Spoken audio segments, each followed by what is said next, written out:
Hello my gorgeous, beautiful, wonderful queen bees. It is your girl Amanda, the Buzzed Artist. Welcome back to my channel. And for today's video, we are going to be reviewing the Arteza paint markers. We got a lot ahead of us, so let's go ahead and get started. Yeah. Alright, ladies and gentlemen, we have a new Arteza product we're going to be reviewing, and these are the Arteza paint markers. I'm super stoked to try these out because this is kind of like a lot more control with your paint markers and just having a lot more like precise lines. As you can see, there are 20 paint markers inside of the case here, and you can see these are all the marker colors that are available. You shake, you pump, you push, and you write. So we're gonna go ahead and just open these puppies up.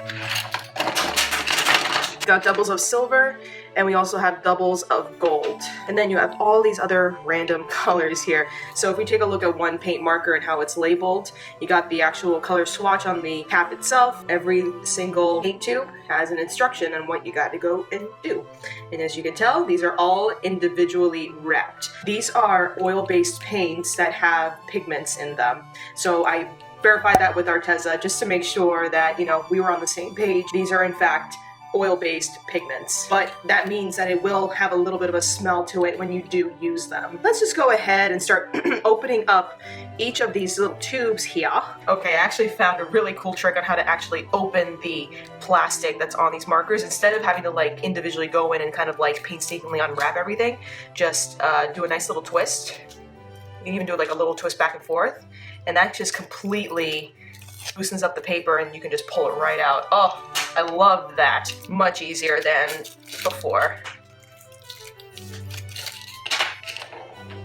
So now that I have unwrapped all the paint markers, it is now time to do some testing. I went ahead and just grabbed my Arteza acrylic pads, and we're gonna go ahead and try these out. So let's just move these puppies aside. Okay, awesome. So pretty much like I've been doing with previous Arteza supplies, I just do a swatch test just to kind of see how the colors match up with the paint tops here. I just want to play around with it and see how it feels. So let's just go ahead and get started here. We're just gonna pop this open, we shake.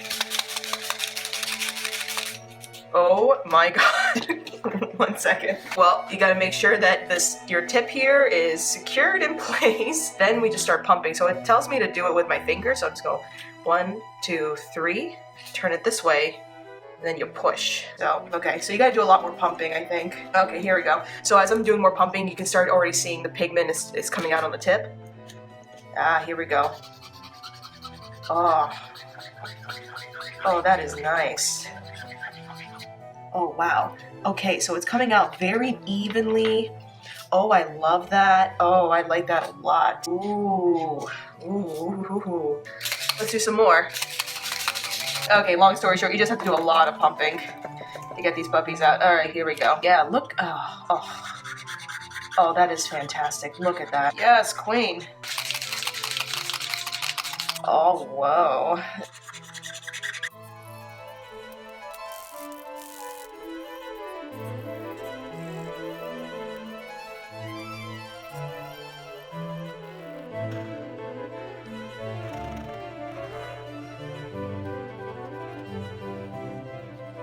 Okay, so here are all the swatches after they've been done and applied to our canvas paper here.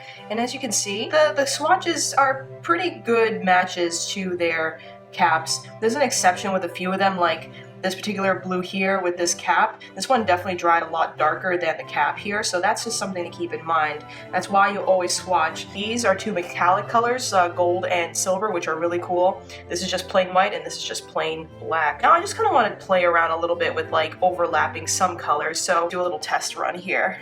So I'm gonna try color here, like a white, for example, and go like right over it. What happens? Okay, that's interesting. Maybe a little best to wait until that dries first before applying the second coat of color here. So let's, okay, and I can keep applying until I get the color opacity that I want. Okay, that's pretty interesting. How is my blending game? How can I do with blending with this? I gotta act pretty quick with the blending part of this, so I got that. And I got this. Okay. Okay, that's an interesting blend. So it is possible to do like a sort of gradient pattern with two different colors, which is cool. Let's see if I can go over this one again with another color. Okay, that looks nice. Let me go back in with the white. So the white is not as opaque as I'd like it to be. But, oh, okay, so I just have to do enough layers to make sure that, you know, it covers and I get like a nice white that goes with this. And I can do a border. Oh, yes. Okay.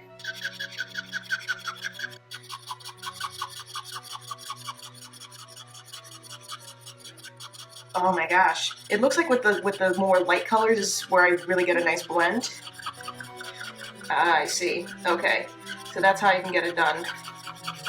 Just kind of like that, and I just kind of drag it out back to this color that I want. Alright, that's kind of cool. That's pretty neat. Alright, so I was done with the testing and was now ready to take these markers to the next level and create something super cool. So here we go.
said and done, here are some concluding points that I made concerning these paint markers. I think these were a great variety of colors. I would have really liked to have more black paint markers because I do end up using black more than a lot of the other colors in that spectrum. Besides that, the color selection was good. Big thumbs up. And in terms of use and application, the way that the markers dispelled out the pigment onto the canvas itself was nice and even. I really like that. Because I haven't really dealt with paint markers that much in the past, it took a little bit of learning for me to really understand how to use them. I sometimes found that the colors I placed on top of a previous color, sometimes the layer underneath reactivates and causes the colors to bleed into each other. So that one was a little dicey. So that really just requires me to make sure that I get the final color that I want first and foremost before I go ahead and add in any other type of color on top of that, and probably not do a lot of layers because that will cause a lot of paint mixing. And because these are oil based, I can take acrylic paint and use these in tandem with the paint markers and they will not interfere with one another. I was able to take acrylic paint to paint in the skin tone of my particular model here, able to paint on top of the black paint markers and none of it bled. And then I was able to go back in with the black paint marker and redo my edges. So basically, if you're looking to do a multimedia project and combining this with acrylics, this is really a great option. And in terms of cleaning and upkeep, the tips of those markers can actually be taken out, and then you can just put it in a water solution and just let it stay for just a little bit so the paint all comes out, and then you can just take it out and then put it right back into the paint marker tube cartridge, and you basically have a nice cleaned tip. And of course, because these are oil based, they do have a very pungent smell. I had to open my window in my studio as well as put a fan on in the background just so I can get some air circulation. You want to make sure that whatever project you're doing with these paint markers that you have proper circulation, because that could be pretty dangerous, you know what I'm saying? So all in all, I am liking what I'm seeing with these Arteza paint markers. I am definitely a big fan and I will be using them in a lot of multimedia projects in the future, so stay tuned for those. And that, my queen bees, was my review. If you enjoyed this video, please be sure to give this video a like and to subscribe to my channel. Hit that like button, you know what to do, so that you can see more fun videos like this from me to you in the future. Alright y'all, remember to love yourselves and always have fun with your art. See you all next time. Bye! And of course, if you like the pop art that I'm making here, I actually do offer a free training series that you can sign up for at the description in the link below. And there's also going to be a link around these areas right around here somewhere, so be sure to click and check it out. And so if you really are into pop art, you want to learn more about illustration and how to make your art really tell a cool story, be sure to click on that button right around here somewhere. For real this time, I will say goodbye. Bye!